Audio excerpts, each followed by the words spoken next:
अस्सलाम वालेकुम viewers, welcome back to my channel L K Twitter. उम्मीद है कि आप सब लोग ईमान और सेहत की बेहतरीन हालत में होंगे। एल के ट्विटर बेसिकली मतलब एक ऐसा चैनल जिसमें आप अपनी related to your biological sciences question भी पूछ सकते हैं।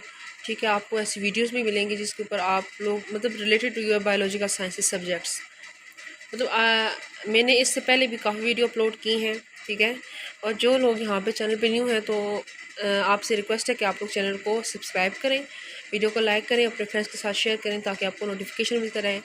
और जो लोग ऑलरेडी वीडियो देख रहे हैं, चैनल को लाइक कर रहे हैं और कमेंट कर रहे हैं, thank you so much to you peoples for your response. Today I have a new video with a new topic that is the zoogeography. Zoogeography basically is topic also topic of biological sciences. ठीक है, जू geography के बारे में हम लोग पढ़ेंगे, उसकी ब्रांचेस क्या क्या होती हैं और जू जियोग्राफी होता क्या है।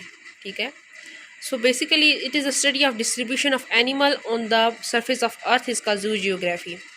जू से हमें पता चलता है कि जू जहाँ पे भी बात होगी जू की तो एनिमल, जियो मीन अर्थ, ग्राफी मीन मतलब उसका ग्राफिकल स्ट्रक्चर अर्थ का। तो अब हम जू जियोग्राफी जब पढ़ते हैं तो हम कहते हैं कि distribution of animals on the surface of earth. ठीक है, अर्थ के ऊपर, अर्थ की सरफेस पे जो हमारे पास एनिमल्स की डिस्ट्रीब्यूशन हुई है वो कैसे हुई है, किस तरीके से हुई है, that is called the zoo geography. It is the branch of bio geography. ठीक है, ये बायो जियोग्राफी की क्या है, एक ब्रांच है। ठीक है, अब बायो जियोग्राफी क्या होता है, geographical aspects of animal and plants in term of their distribution. ठीक है, एनिमल और प्लांट्स की जियोग्राफिकल एस्पेक्ट जो हम देखते हैं कि इस एरिया के अंदर कितने अमाउंट में इसकी डिस्ट्रीब्यूशन, मतलब कितने अमाउंट में ये प्लांट्स हैं, कितने अमाउंट में ये एनिमल्स हैं। ठीक है, उसको हम कहते हैं बायो जियोग्राफी, क्योंकि बायो में हम लोग एनिमल प्लांट दोनों को पढ़ेंगे। अब इस वक्त इसकी दोनों टाइप्स के बारे में हम लोग बात करते हैं ना, phyto geography and zoo geography. These are the two types of bio geography. तो हम लोग phyto mean plants, so phyto geography में हम लोग क्या पढ़ते हैं, distribution of plants on earth surface. ठीक है, अर्थ के ऊपर प्लांट्स की डिस्ट्रीब्यूशन कैसी हुई है, लाइक कौन से एरिया में देयर इज़ द मतलब एक्सेसिव प्लांट्स और किस एरिया में वो कम है और क्यों कम है, कैसे कम है, जियोग्राफिकली वो कहाँ पे ज़्यादा है, कौन कौन सा प्लांट स्पेसिफिक ऐसा प्लांट है जो यहाँ पे ज़्यादा है, यहाँ पे नहीं है। ठीक है, same case with the zoo geography, distribution of animal on the अर्थ, कि किस एरिया के अंदर कौन से रीजन है, स्पेसिफिक रीजन हैं। ठीक है, ठीक है, लाइक पाकिस्तान जो होता है वो ओरिएंटल रीजन में आता है। इस तरह कौन कौन से ऐसे स्पेसिफिक रीजन हैं जहाँ पे एनिमल्स पाए जाते हैं। ठीक है, जू जियोग्राफी मीन जहाँ पे एनिमल्स की डिस्ट्रीब्यूशन के बारे में पढ़ेंगे हम लोग, और फाइटो जियोग्राफी मीन जहाँ पे हम लोग प्लांट्स की डिस्ट्रीब्यूशन के बारे में पढ़ेंगे कि अर्थ के ऊपर वो कैसे डिस्ट्रीब्यूट हुए हैं। When we are study about the branches of zoo geography, so there are basically three branches of zoo geography, that is the applied zoo geography, causal zoo geography, and descriptive zoo geography.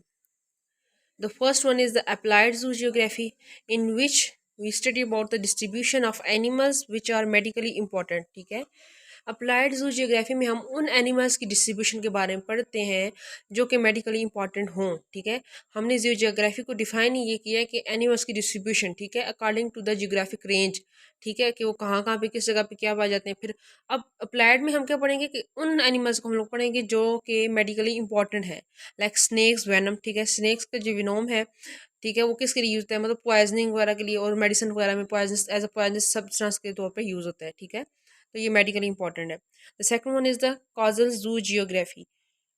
Causal जू geography means it deal with the study of causes और barrier toward the distribution of animal on the earth. ठीक है, ऐसे causes या barriers जो कि आते हैं एनिमल्स को और वो डिस्ट्रीब्यूशन पे उनके वो एक रेंज से दूसरी रेंज पे रिस्ट्रिक्ट हो जाते हैं, जा नहीं सकते। ठीक है, कुछ ऐसे बैरियर्स आ जाते हैं, लाइक पोलर बियर जो होते हैं वो माइग्रेट करते हैं from the one place to another place due to high temperature. अगर एक जगह पे टेम्परेचर, उनका बॉडी का टेम्परेचर और एनवायरमेंटल टेम्परेचर मैच नहीं कर रहा तो वो उस जगह से टेम्परेचर अगर वो हाई हो गए तो वो उस जगह से वो क्या करेंगे, माइग्रेट करेंगे और अनदर प्लेस पे जाएंगे जहाँ पे वो ईजिली सर्वाइव कर सकें।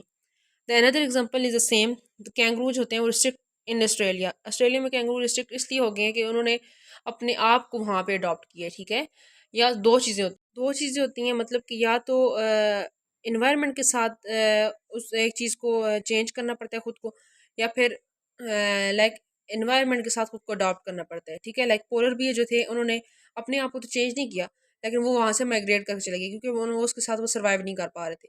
लेकिन कैंगरू ने अपने आप को उसके साथ इन्वायरमेंट के साथ अडॉप्ट करके सर्वाइव किया और वहीं पे रिस्ट्रिक्ट हो गए। ठीक है, उस एरिया के स्पेसिफिक एरिया के अंदर।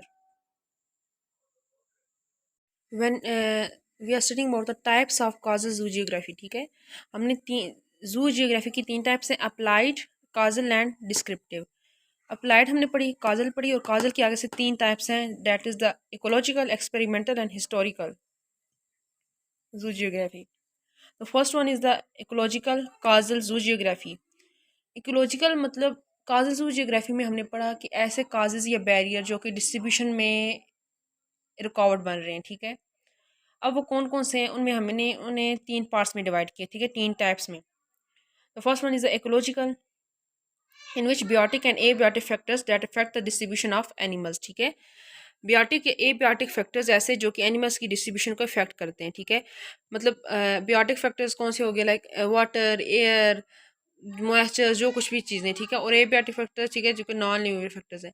अब ये ऐसे फैक्टर्स हैं जो कि एनिमल्स की डिस्ट्रीब्यूशन को अफेक्ट करते हैं, ठीक है। अगर वो ऐसा एरिया है, ऐसा जियोग्राफिक रीजन है जहाँ पे उनको मतलब उस अमाउंट में वाटर नहीं मिल रहा, उस अमाउंट में टेम्परेचर नहीं मिल रहा, ये मॉइस्चर या एयर नहीं मिल रही, तो वहाँ पे वो सर्वाइव करना मुश्किल हो जाएगा। इसलिए वो क्या है, काजल जू जियोग्राफी आ जाएगी कि उनके लिए एक बैरियर बन जाएगा, वहाँ पे वो रहना उनके लिए मुश्किल हो जाएगा। The second one is the experimental causal zoogeography, procedure to study origin, evolution, dispersal of animal. फिर हम इसमें पढ़ते हैं कि ये एनिमल ओरिजिनेट कहाँ से हुआ है, इसकी एवोल्यूशन कैसे हुई है, और कैसे ये डिस्पर्स हुआ है इन दैट स्पेसिफिक रीजन, ठीक है। और कौन कौन सी ऐसी फिर मतलब अगर कोई काज ऐसी है, ठीक है, तो हम फिर उस काज का ओरिजिन देखेंगे, ठीक है, स्टडी तक ओरिजिन, उस काज का क्या ओरिजिन है, वो कहाँ से आई है, वो इवॉल्व कहाँ से हुई है, और फिर उसने एनिमल्स के ऊपर क्या इफेक्ट किया है। The third one is the historical causal जू geography, in which study in term of evolutionary history. Historical में, हिस्टोरिकल से the name indicate about the evolutionary history, ठीक है। हम एवोल्यूशनरी हिस्ट्री देखेंगे एनिमल्स की, ठीक है, कि मे बी को शुरू से ही उनकी ये प्रोसीजर रहा हो कि वो यहाँ से माइग्रेट करते हों, ठीक है। जिसमें हमने एग्जांपल ली कि पोलर बियर्स, ठीक है, वो अपने आप को एनवायरनमेंट के हिसाब से अडॉप्ट नहीं कर पाते, so that's why they migrate from one place to another place to bear the to maintain और bear their normal temperature with their environment, ठीक है। तो ये डिपेंड करता है, ठीक है, it's depend on the type and on type of animals and on that specific region in which these animals are live. The third one is the descriptive. The third one is the descriptive zoogeography, in which it is study about animal species of world and specific geographical regions. ठीक है। Descriptive zoo geography में हम पढ़ते हैं animal species को, पढ़ते हैं पूरी दुनिया की, ठीक है, जितनी भी एनिमल स्पीशीज़ हैं, और किसी स्पेसिफिक जियोग्राफिकल रीजन की, ठीक है। दो चीज़ें हो सकती हैं, ठीक है, या तो हम ऑन द होल पूरी वर्ल्ड के जितने भी एनिमल्स हैं उनके बारे में पढ़ेंगे, उनकी स्पीशीज़ के बारे में, और या तो फिर हम वो स्पेसिफिक जियोग्राफिकल रीजन के बारे में पढ़ेंगे, ठीक है। एक स्पेसिफिक रीजन हमने लिया, फिर उसके बारे में हमने पढ़ा कि ये स्पेसिफिक रीजन है, और इसके बारे में हम लोग पढ़ते हैं, तो ये स्पेसिफिक रीजन को हम लोग लेके पढ़ेंगे, तो वो एक अलग चीज़ हो जाएगी, ठीक है। हम फॉर एग्जांपल हमने इन पाकिस्तान हमने कोई ऐसा एरिया लाइक नॉर्थ एरिया में हम लोग ये जाते हैं कश्मीर, ठीक है, इस एरिया को हम लोगों ने ले लिया, और इस पे जो स्टडी होगी वो हमारे पास डिस्क्रिप्टिव स्टडी होगी, ठीक है। हम खुद माई सेल्फ डिस्क्रिप्शन हम देंगे इस एनिमल की कि हम वहाँ गए, हमने ये देखा, वो इस तरह रह रहे थे, सारा कुछ, ठीक है। उनकी ये ज्योग्राफिकल रेंज थी, यहाँ से यहाँ तक, मतलब उनका एरिया था, उस एरिया के अंदर that kind of species are found, तो वो हमारे पास क्या होगी, डिस्क्रिप्टिव। इसमें हम myself, by self, yourself description दे रहे होते हैं ना, तो वो हमारे पास क्या होगी, डिस्क्रिप्टिव जू जियोग्राफी होगी। So this is all about today. The topic is the zoo geography, the branches of zoo geography, and what is a biogeography, ठीक है। और फिर हमने जू जियोग्राफी की तीन ब्रांचेस स्टडी की, that is the applied, Kajal and descriptive. Applied पढ़ी, काजल की तीन टाइप्स हमने पढ़ी, ठीक है। और उसके बाद कौन कौन सी तीन टाइप्स हैं, ecological, experimental and historical, and then descriptive zoo geography. So this is all about today. If you have any question regarding to this topic, then you can ask me in the comment box. I will answer you inshallah. Again, जो लोग new हैं तो वो channel को subscribe करें और friends के साथ शेयर करें, वीडियो को लाइक करें ताकि आपको नोटिफिकेशन मिलता रहे। प्लीज़ अपना रिस्पांस शो किया करें, कमेंट किया करें, लाइक किया करें वीडियो को, अगर आप लोग देख रहे हैं या देख सकते हैं या सुन सकते हैं, ठीक है। तो ताकि हमें रिस्पांस मिले, ठीक है। ये बहुत अहम चीज़ होती है कि अगर आपका रिस्पांस हमें मिलता है, ठीक है, it is a very initiative thing for us कि हम लोग फिर वो एक न्यू वीडियो के साथ आते हैं और बहुत अच्छा मटेरियल आप लोगों के लिए लेके आते हैं, ताकि आप लोगों को मतलब बेहतरीन तरीके से आसानी के साथ आपको कोई चीज़ अगर हम लोग प्रोवाइड करते हैं और इतनी आसानी के साथ कि आपको समझ आ जाए, ठीक है। और इसके अलावा आपको कोई भी क्वेश्चन हो तो आप इजीली पूछ सकते हैं। Thank you so much. अपनी दुआ में याद रखिएगा। अल्लाह हाफिज़।